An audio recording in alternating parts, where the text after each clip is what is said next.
जी students, आज हम छठी story करने जा रहे हैं जिसका टाइटल है द सन्स विटो।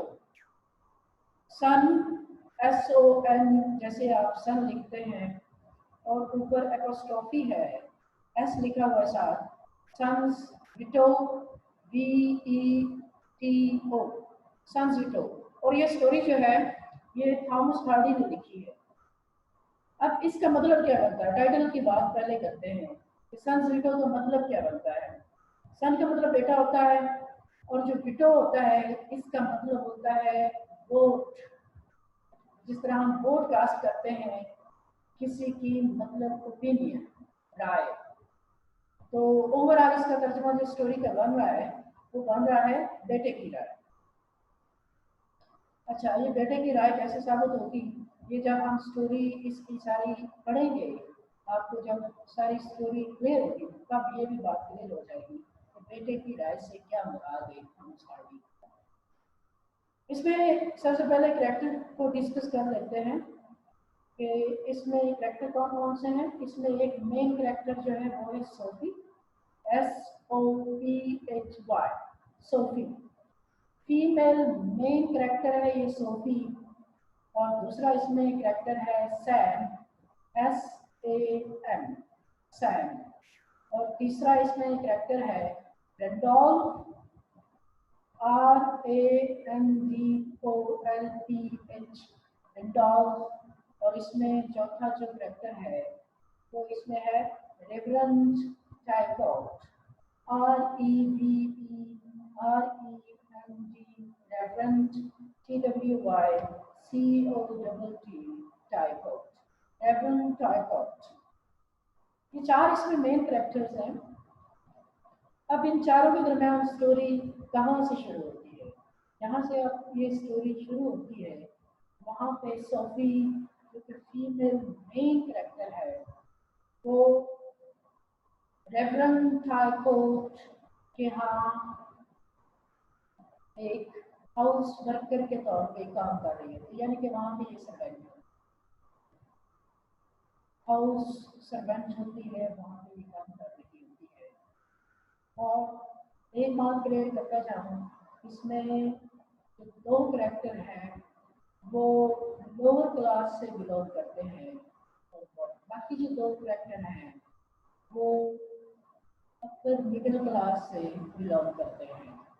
लोअर क्लास वाले एक सोफी, यानी कि जो मैंने अभी इंट्रोड्यूस करवाया कि मेन फीमेल कैरेक्टर है सोफी, SOPHY वाला सोफी। और दूसरा कैरेक्टर जो सैम है, SAM वाला सैम। ये लोअर क्लास से दोनों कैरेक्टर बिलोंग करते हैं। और जो अपर मिडिल क्लास से बिलोंग करने वाले दो कैरेक्टर हैं उसमें रेंडोल्फ है और एक रेवरेंड टाइकॉट है। रेवरेंड टाइकॉट जो है उसका सोशल स्टेटस क्या है कि ये विकर है, एक किस्म का बिजनेसमैन होने के साथ साथ पादरी भी है। इसका सोशल स्टेटस जो है वो अपर मिडिल क्लास का है।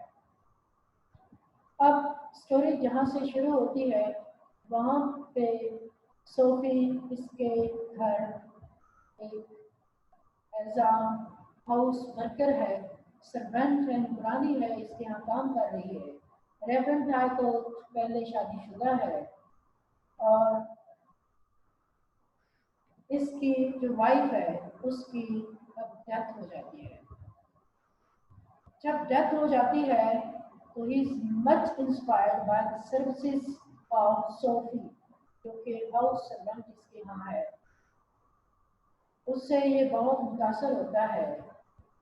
और एक दिन यूँ होता है कि काम करने के दौरान सोफी जो है वहाँ उसका सीढ़ियों से पाँव फिसलता है और वो गिर जाती है, जिससे उसको पाँव की इंजरी हो जाती है।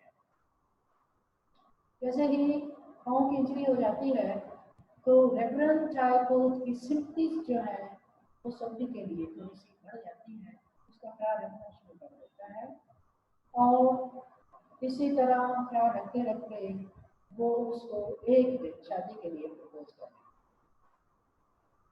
सोफी जो होती है चूँकि वो सर्वेंट होती है, उसके यहाँ काम करने वाली होती है, तो वो उसको इनकार नहीं कर सकती और उसकी ऑफर जो होती है, उसका जो प्रपोजल होता है शादी के लिए, एक्सेप्ट कर देती है। अब इनकी शादी हो जाती है एंड 14 years हैव पास्ड। 14 साल गुजर गए हैं, इनको एक बेटा हुआ है जिसका नाम है रेंडॉल्फ।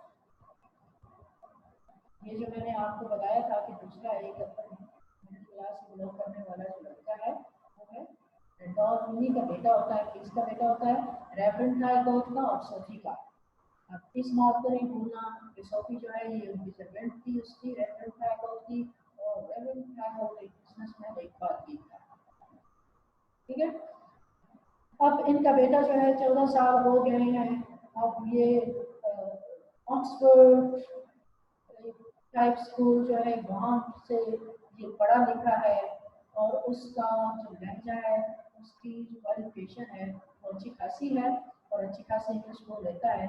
जब उसकी जो मॉम है सोफी, वो सही नहीं बोल सकती इंग्लिश, उसका जो एक्सेंट होता है वो ज़रा जिस तरह गाँव वालों का एक्सेंट होता है, इस तरह होता है, वो कंटेम्प्ट करता है कि वो इंग्लिश ना बोले।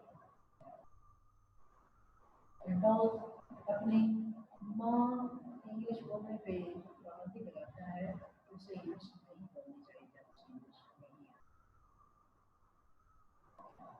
अच्छा, चौथा इसमें कैरेक्टर है सैम। इसका रोल इसमें क्या है स्टोरी में? वो ये है कि रेवरेंड थायगोथ, अब इसके साथ इसने 14 साल लिए हैं, ये स्टोरी का बैकग्राउंड था। और रेवरेंड थायगोथ 14 साल के बाद उसकी डेथ हो गई है। इनका बेटा जो था रेंडॉल्फ और सोफी इकट्ठे रह रहे हैं। ठीक है, और जो सैम है, ये इसकी और सोफी का पहले इंट्रैक्शन एक बार हुआ था जब रेवरेंड थायगोथ यहाँ के यहाँ सोफी काम किया करती। तो सैम जो है वहाँ उसी के घर माली हो गए। तो ये चूंकि ये भी लोअर क्लास से बिलोंग करता था, सोफी भी उसके यहाँ एक हाउस वर्कर थी, सर्वेंट की काम करने वाली थी। सैम जो है सोफी को पसंद करता था, उसने एक बार इसको प्रपोज किया था, लेकिन उस वक्त सोफी ने सैम को इनकार कर दिया। अभी क्या हुआ है, 14 साल गुजर गए हैं, रेवरेंड थायगोथ जो कि सोफी का हस्बैंड है और मिडिल क्लास से बिलोंग करने वाला, उसकी डेथ हो गई है। सोफी और उसका बेटा रेंडॉल्फ अभी इकट्ठे रह रहे हैं। अब क्या है कि सोफी और सैम की दोबारा एक मुलाकात हो जाती है। सोफी की हालत जो है वो तकरीबन ना देखने वाली है। अब मतलब वो उसका जो बेटा है अपर मिडिल क्लास की मेंटालिटी वाला बेटा उसका, वो उसको बहुत सारी पाबंदियों में रखे हुए हैं, तो इसलिए जो सोफी है उसकी हालत अच्छी नहीं होती। और सैम उसको जब मिलता है तो सैम उसके बारे में उसका हाल पूछता है, और उसको जब पता चलता है कि उसकी हालत सही नहीं है तो सैम इस पर दोबारा फिर उसको शादी भी नहीं करती है। अब क्या है कि सोफी सैम से शादी करने के लिए एग्री होती है, लेकिन उसका जो बेटा होता है रेंडॉल्फ, सोफी का, जो कि जिसका असली बाप रेवरेंड थायगोथ था और अपर मिडिल क्लास की मेंटालिटी से बिलोंग करने वाले दोनों थे, वो अब क्या है ये पाबंदी लगा देता है कि उसकी माँ सोफी सैम जो कि लोअर क्लास से बिलोंग करता है उससे शादी नहीं कर सकती, क्योंकि अगर वो उससे शादी करती है तो ये उसकी बाप की बेइज्जती होगी और उसकी पूरी क्लास की बेइज्जती होगी जिस क्लास से वो बिलोंग करते हैं। अब दिल ही दिल में सोफी चाहती है कि वो सैम से शादी कर ले, लेकिन उसके बेटे रेडोल्फ की पाबंदियां हैं कि वो शादी नहीं कर सकती। और इसी ही कश्मकश में सोफी की डेथ हो जाती है और सोफी जो है उसका जनाजा ले जाया जा रहा होता है। रेडोल्फ की शॉप के सामने से वो जब जनाजा गुजर रहा होता है, रेडोल्फ भी मौजूद होता है, तो वो देखता है सैम को, वो भी वहां पे मौजूद होता है जब जनाजे में, तो वो बेबी चलाता है। यानी कि अभी उसकी मदर की सोफी की डेथ भी हो गई है, लेकिन उसके बावजूद वो जो सैम के लिए लोअर क्लास से जो बिलोंग करता है उसके लिए जो नफरत है वो भी करती रहती है। तो ये ओवरऑल यहाँ पे स्टोरी खत्म हो जाती है, स्टोरी कैंड हो जाता है। तो the son's widow, Thomas Hardy ने जिस दौर में ये स्टोरी लिखी, उस दौर में खवातीन को फ्रीडम नहीं था, उन पे पाबंदियाँ ऐड थी।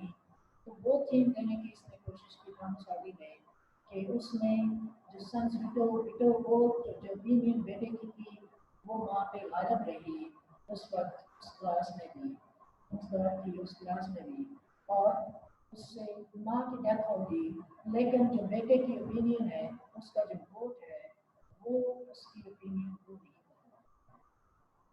अब इसमें थीम जो है, मेन अब थीम वो डिस्कस कर लेते हैं कि थीम कौन से थॉमस हार्डी ने डिस्कस करने की कोशिश की है। पहला जो थीम है वो है फ्रीडम का। फ्रीडम कि उस वक्त खवातीन जो थी उनको फ्रीडम नहीं थी कि वो अपने आप को एक्सप्रेस कर सके, अपने जो राइट्स हैं वो एक्सेप्ट कर सके। यहाँ पे देखिए कि सोफी जो है अब शादी करना चाहती है, अब उसको शादी की जरूरत नहीं है, विडो है, रंडी है, उसको अब सहारे की जरूरत है, शादी करना चाहती है, लेकिन उसको फ्रीडम नहीं है बेटे की तरफ से कि वो शादी कर सके सैम के साथ। दूसरा इसमें जो थीम है वो क्लास का थीम है। क्लास, जिस तरह मैंने आपको शुरू में इंट्रोड्यूस करवाया, इसमें दो करैक्टर जो हैं अपर मिडिल क्लास से बिलोंग करते हैं और बाकी जो दो करैक्टर हैं वो लोअर क्लास से बिलोंग करते हैं। तो क्लास डिस्टिंक्शन का थीम जो है थॉमस हार्डी देना चाहता है। अब क्लास का क्या थीम है कि अपर क्लास का पहले जो रेवरेंड टाइकॉट था, उसने तो अगरचे अपनी सर्वेंट के साथ शादी कर ली थी, लेकिन उसका जो बेटा है वो उसी जागीर का मालिक है। रंडोल्फ वो अब अपनी क्लास को हाईलाइट कर रहा है और उसके लिए ये वैसे बेइज्जती है, ये नफरत है कि उसकी माँ जो है किसी लोअर क्लास से बिलोंग करने वाली शख्स की शादी करे। तीसरा अपीयरेंस का थीम है इसमें। अपीयरेंस का थीम कैसे है कि ज़ाहिरी तौर पे लोग अपनी क्लास का वो अपने स्टेटस को ज़ाहिर करने के लिए लोगों की फीलिंग्स के साथ खेल जाते हैं। अब ज़ाहिरी तौर पे रेडोल्फ क्या है, अब उसको भी सहारे की ज़रूरत फिलहाल है, उसकी माँ को सहारे की अशद ज़रूरत है, लेकिन वो ज़ाहिरी तौर पे क्या शो कर रहा है, वो कहता है कि अगर मेरी माँ ने इस लोअर क्लास के साथ बिलोंग करने वाले के साथ शादी कर ली तो वो उनके लिए बात बेइज्जती है। ज़ाहिरी तौर पे वो अपनी नई फीलिंग है कि उसकी शादी, उसकी माँ की शादी जो है वो किसी लोअर क्लास से बिलोंग करने वाले के साथ हो जाए। चौथा जो थीम इसमें है इनसिक्योरिटी। इनसिक्योरिटी का थीम आता है कि जो सोफी है वो अपने आप को सिक्योर करना चाहती है, विधवा है, अपनी जिंदगी सैम के साथ आकर पे गुजारना चाहती है कि बाकी उसकी जिंदगी बची है, अपने आप को सिक्योर करना चाहती है। वो फील करती है सेंस ऑफ इनसिक्योरिटी कि वो सिक्योर नहीं है, इस वजह से कि उसका जो बेटा है उसकी मेंटल थी उसके साथ मैच नहीं करती, उसकी ओपिनियन उसके खिलाफ चली जाती है, उसकी बहुत सारी उस पर पाबंदियाँ हैं, तो वो सिक्योर नहीं है, तो अपने आप को सिक्योर करने के लिए, अपनी बाकी की ज़िंदगी खुशी के साथ गुजारने के लिए वो स्वयं के साथ शादी करना चाहती है, अपने आप को सिक्योर करना चाहती है, and there is the sense of insecure. पांचवा जो थीम है वो है एक्सेप्टेंस का। एक्सेप्टेंस का एक्सेप्टेंस का थीम कैसे है कि हम लोग चाहे कितने भी ब्रॉड माइंडेड हो जाते हैं, लेकिन हम जिस सोशल क्लास से बिलोंग करते हैं वो हम एक अलग रहते हैं। अब देख लें कि इसमें सोसाइटी ने, जिस सोसाइटी से रेंडॉन बिलोंग करता है, अपर मिडिल क्लास की सोसाइटी है, उसकी मेंटालिटी है वही है अपर मिडिल क्लास वालों वाली। इन्होंने ये तो एक्सेप्ट कर लिया था शुरू में कि उसके बाप ने अपनी ही सर्वेंट के साथ शादी कर ली, लेकिन अब उसका जो बेटा है वो ये बात एक्सेप्ट करने के लिए तैयार नहीं है कि उसकी माँ जो है दोबारा से किसी लोअर क्लास के शख्स के साथ शादी कर ले, क्योंकि अब यहाँ पे उनका सोशल स्टेटस आ गया। पहले वो चूंकि लोअर क्लास से बिलोंग करती थी तो उन्होंने ये फील किया कि गोया कि ये उनका बड़ा पन था कि उनके साथ उन्होंने शादी की, लेकिन अब यहाँ पे क्या है कि वो इज्जत का मामला फील कर रहा है कि हमारी इज्जत, हमारे खानदान की इज्जत का मामला है, ये किसी लोअर क्लास के साथ बिलोंग करने वाले किसी का इसकी शादी नहीं हुई। छठा जो है पावरलेसनेस, बेबसी इसका मतलब होता है। वो थीम देना चाहता है थॉमस हार्डी, और वो किस तरह देना चाहता है थॉमस हार्डी कि बार बार ये कोशिश कर रही है उसकी तरफ से सैम के साथ उसकी शादी हो जाए, लेकिन उसका जो बेटा रेंडॉल्फ है उसकी यही जिद है कि बिल्कुल उसके साथ इसकी शादी नहीं हो सकती, उनकी जिद का मसला है। इसका नतीजा ये निकलता है कि यहाँ पे सोफी की डेथ हो जाती है और रेंडोल्फ अकेला रह जाता है, लेकिन वो उसकी ख्वाहिश वो नहीं हुई। तो पावरलेसनेस का थीम यहाँ पे ये था कि बेबसी में सोफी जो है अपनी जान दे देती है, बेबस रहती है आखिर तक, और अपना जो ओपिनियन है, अपनी जो ख्वाहिशात है वो नहीं अपने बेटे से मानती। ये थीम्स हैं जो थॉमस हार्डी इस स्टोरी के जरिए कन्वे करना चाहता है।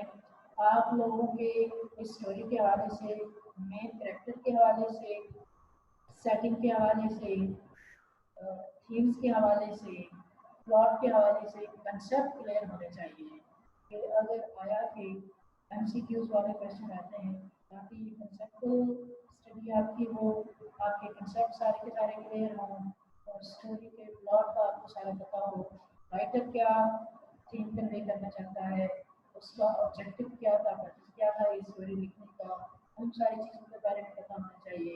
ये कंसेप्ट आपके सारे अब क्लियर होने चाहिए। अभी आप सवाल कर सकते हैं कहीं से, अगर कोई आपको सवाल करना है। मेरी तरफ से लेक्चर कंप्लीट है, ये रिकॉर्ड किया गया है लेक्चर, आपको यूट्यूब के जरिए लिंक मिल जाएगी, आप ये बार बार ये लेक्चर सुन सकते हैं। जो आपका स्टोरी की समझ नहीं आती, कैरेक्टर की समझ नहीं आती, इसके आपको थीम समझ नहीं आते, और हमको समझ नहीं आती, जो आपके पहले सवाल हुआ करते थे वो सारे क्लियर अब इसलिए हैं कि आप रिकॉर्ड किया हुआ लेक्चर जितनी बार सुनेंगे वो सारा का सारा आपको बार बार क्लियर होता है। जी, अभी आप कोई क्वेश्चन करना चाहें तो मेरा कॉन्टैक्ट नंबर भी होगा, आप अपनी तरफ से ही, अपने ही सिस्टम की तरफ से ही अनम्यूट कर लें खुद को और आप सवाल कर सकते हैं।